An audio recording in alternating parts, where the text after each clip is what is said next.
Pare Tips ni na Pare Koy. Mga praktikal na aral para sa lalaking gaya mo. Kasama sina Jerry at Benji. Pare Koy. Magandang araw mga Marikoy at Parikoy! Kamusta na kayo? Kumusta na po? Minsan nagbabara ang drain sa lababo at tiyak na masakit ito sa ulo. Tama? Yes! May ilang tips kami dyan sa araw na ito para masolusyonan ang problemang ganito o kaya ay para hindi nyo na ito maranasan. Kung may standing water, alisin muna ang naipong tubig bago tanggalin ang bara sa drain. Kapag wala na ang tubig, malaki ang posibilidad na makikita mo na kung ano at saan ang problema. Halimbawa, kung drain sa banyo ang barado, malamang nabuhok at iba pang dumi ang nakabara dito.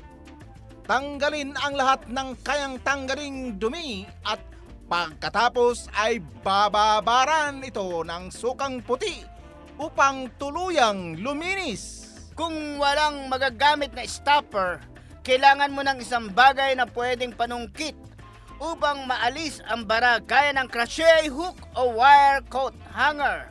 Dahan-dahan itong ipasok sa drain, paikot-ikutin at saka hilahin ng unti-unti hanggang masungkit ang mga dumi.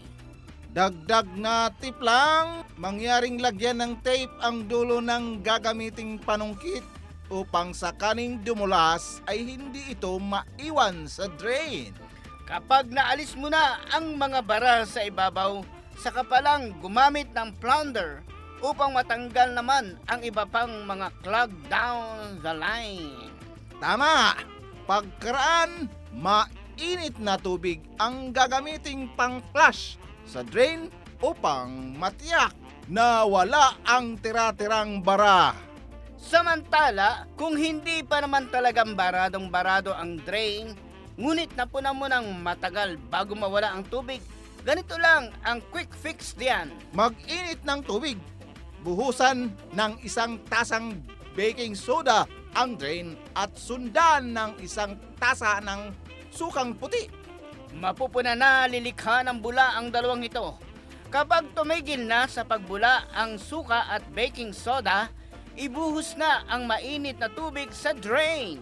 Sa ganitong paraan, ma-flush ang anumang build-up sa lalong madaling panahon at magiging free-flowing na ulit ang inyong drain. Pero siyempre, pinakamagandang gawin ninyo ay linisin na munang mabuti ang mga mumu ng kanin, tinik at iba pang tira-tira sa pinggan bago ito hugasan sa lababo para naman hindi na maipon sa drain ang mga ito. Hindi rin kasi maganda mga Marikoy at Parikoy kung may mga ganitong naiiwan sa ating drain dahil tiyak na mamamahayan ito ng mga insekto gaya ng ipis. O paano? Oo nga. Wait lang ulit sa Oh. isang linggo Oh. ang bago naming kutingting tips para sa inyo. Yes!